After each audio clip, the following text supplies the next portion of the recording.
I've been trying to stay productive lately. I've been trying to sharpen my skills wherever I can. I mean, look at my interior design skills over here. This is a nice little kitchen, huh?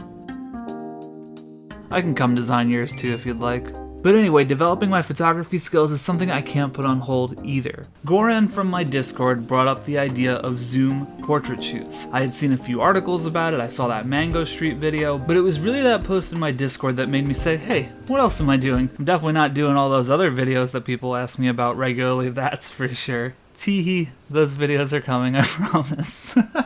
But enough about that. I'm going to take you through some of the mindset, some of the things that work, some of the things that definitely didn't work, and just kind of share some of my experience and insight throughout. This process was very much an experiment. I shot on digital, I shot on film, I developed some myself, I sent some out. So join me, if you will, on this stream of consciousness adventure, my first time shooting portraits over Zoom. Not sponsored. So the first Zoom shoot was with my friend Trie. She is on Instagram, make sure you go support her. She does beautiful paintings. She has some hoodies, I think. I hope. The immediate thing that becomes slightly difficult about Zoom shoots is the breakdown of not being together in person. But communication is key. Fortunately, Trie and I have worked together a lot, so we communicate good.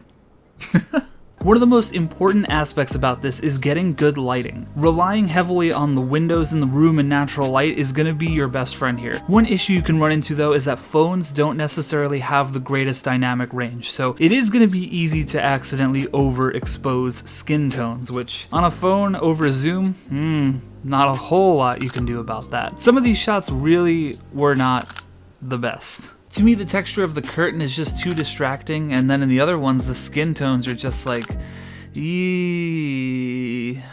And it's also really important to listen to the people you're working with. If I didn't take the time to listen to what Trie was saying about her room and moving the blinds and all that stuff, we would not have gotten the right lighting. Let me see if I can do something on my blinds. Okay. Does this help? So in a lot of ways, Trie was actually the director of photography for this shoot. But it kind of turns into a waiting game. You need to wait for the sun to be just in that right position. But to stay productive and keep shooting, Trie moved over to her bed and we shot some portraits over there. Since we were further away from the window, the overexposure issue wasn't so much of an issue. And this was right around the time I loaded in a roll of Tri-X into my Pentax K1000. I thought it'd be interesting to mix the mediums and shoot the digital screen on some film. I didn't really have expectations, but I was really pleased with the way the photos turned out. I feel like the shots on film are so much better than the ones on digital just because the higher resolution of the digital, you really see way too much detail on the screen. The film really softens things up a little bit and I find it a lot more pleasing to look at. I don't know how to explain it, it just kind of lacks that clinical sharpness. You might be wondering why the photos aren't filling the frame completely. Well, it's because the lens on my Pentax couldn't focus close enough, so I had to back up from the screen, so the black around the photos is actually just the rest of the zoom screen. And you might also be wondering why I left the sprockets on there. Well, I thought it looked cool. There's a reason behind everything. And it is really a mindfuck to think, wow, this film camera from the 70s is taking pictures of this MacBook. It's really strange. Regarding the look of the screen on the digital photos, you can bring it into Lightroom, use an adjustment brush, and decrease some of that moire look, but it's still, to me, a little bit distracting. And I think part of the issue comes from the fact too that I was using a macro lens and I might have just been getting way too much detail on the screen. But overall, the film shots bring just a very unique aesthetic to the project. The sun started moving lower in the sky and the lighting in the room was getting better and better. And basically at this point we spent most of the remaining time by the window before the sun went down completely. Let me show it to you first so you can see what I'm. Isn't this cool? That is really cool. Yo, can I tell you a secret? You're a f***ing genius. I love this.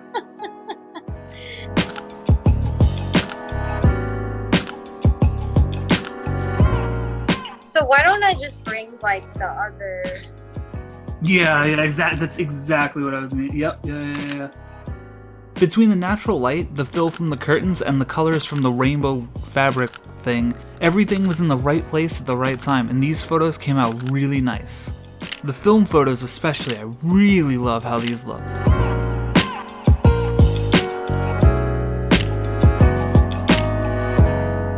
You can actually see me in that one. That was a wrap with Trie, but I had a couple of other people that I was going to be working with. See ya, bye. Up next, I shot with my friend Kenzie Rien. Now, if you've been here since the beginning, I'm talking like when I had like 100 subscribers, you probably remember Kenzie because we did a video together about Tinder, which is such a classic at this point. Kenzie does YouTube as well, you should definitely go check her out, and she's on TikTok, as long as that's still a thing. When this video goes up, it might be banned. Similar to the shoot with Trie, we started out by the window. For this shoot, I loaded up the Mamiya 645 with an expired roll of Ilford XP2, which was from 1994. So, What? is it older than you? Don't tell me it's older than you. It's older than me. That's Man, look at how happy my suffering makes her. That's just great. That's great. Let's move on from that quickly. The Mamiya required me to be even further away from my laptop because of the minimum focusing distance, so I actually had to crop these photos pretty aggressively, but I really love how they look. They just have such an airy feel to them. Since this was expired film, I did have to overexpose just because, you know, it's old. Like me, apparently. I didn't know how things were gonna come out, I didn't have high expectations, but I gotta say I'm really into the look of these. Except for this one. I messed this one up pretty bad.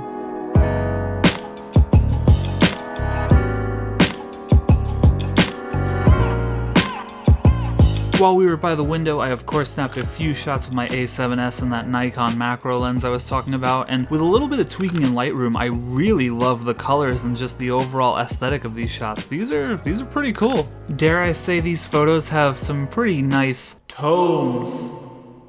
I also decided to fire off some shots in my Nikon FM. I thought I had a roll of Tri-X 400 in there, but joke's on me, it was actually Psychedelic Blues. I don't remember which number, I think it was 5. SRAD would probably be able to tell me which number it is because I bought it so long ago, I don't remember. Also, just for the record, here is the uncropped version of the photo, just so you can see how intense the color effect is. It would be awesome in other applications, but it's kinda silly here.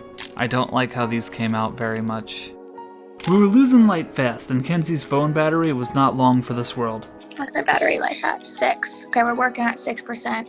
So we did a few portraits on her bed with the natural light coming in on the window. I finished off the roll on the Mamiya, and I shot a few more on the A7S. I'm definitely happy with the way these photos turned out, but I think the stuff by the window was even better. After these shots, we took a quick break and reconvened when it was darker. You might be wondering what the plan was considering the natural light was gone. Well, you gotta remember Kenzie is a YouTuber, so she has a video light. Excellent.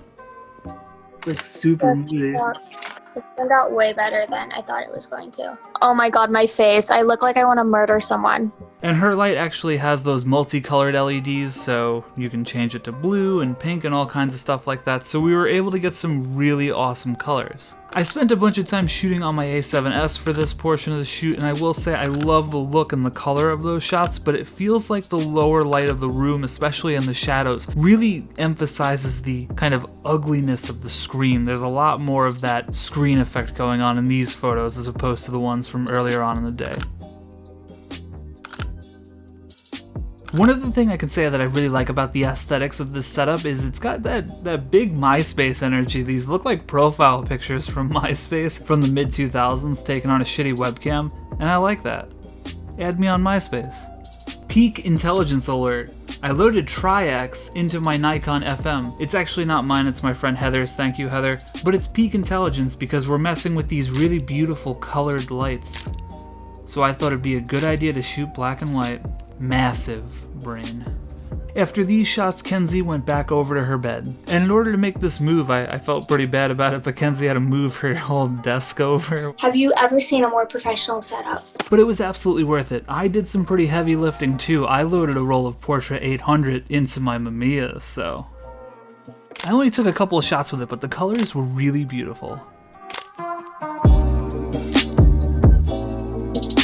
I I also shot a few in black and white on my Nikon FM, and I even experimented a little bit with a Koken speed filter. This kind of gave a really interesting softness to the image. I'm glad I didn't do it to all of them because I think that would have been a little bit much, but it's a very interesting effect. And last but not least, of course, I went back to the digital and shot some more on my A7S.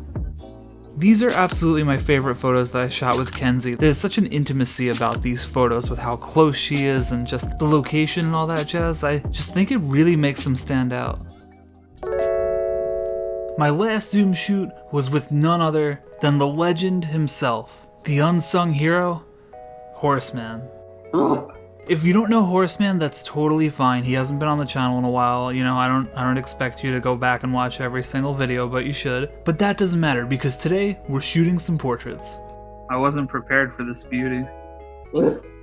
Well, here at Sweet Lou Photography, if it ain't broke, don't fix it, so we started out by the window. With Horseman, I did actually encounter a few issues. First off, the front-facing camera on his phone was a little bit dirty, so we got those J.J. Abrams lens flares, which was just awesome. The other issue I encountered was Horseman's erratic movements. I ended up catching a lot of photos of him between frames, so he looked like he was kind of shape-shifting into some horrific abomination. This is true of zoom in general. If you catch someone while they're moving, you're gonna see these blended frames. Now if you get lucky with it, it might look a little artistic, but on the whole it's definitely not the best look.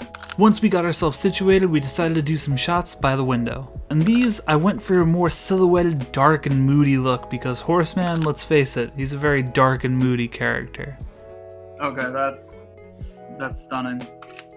After the window, we moved locations and Horseman got in the bed, and I gotta say these are definitely the most beautiful shots of my career, so I don't think we need any more words here.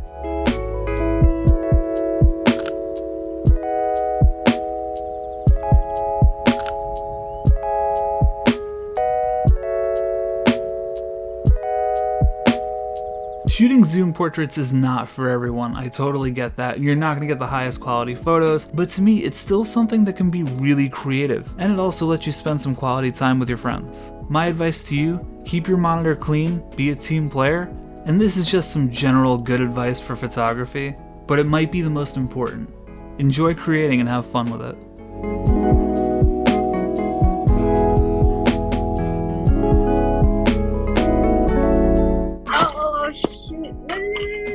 Anyway guys, thank you so much for watching this video. I really appreciate it, and I hope you enjoyed seeing a little bit of the process. Again, it was really experimental, but I kind of just wanted to share it because I thought it was cool and maybe it'll inspire some of you guys to try it out yourselves. And in this week's feature, I asked to see some tones, and you guys delivered. This was a hard one to pick, but I am choosing this shot from Striped Purple. Make sure you go support Striped Purple on Instagram. And yeah, that's about it, guys. Follow me on the socials. I'll check you in the next video. Be good out there. Alright, bye. But enough about that, let's talk about, enough about that, from the fact that I used a Nikon lens. Oops. And it was it. Let's wait for the plane. Let's just wait. And we did some stuff with her. That came out wrong. Like and subscribe. To Sweet Lou Photography. You're the man.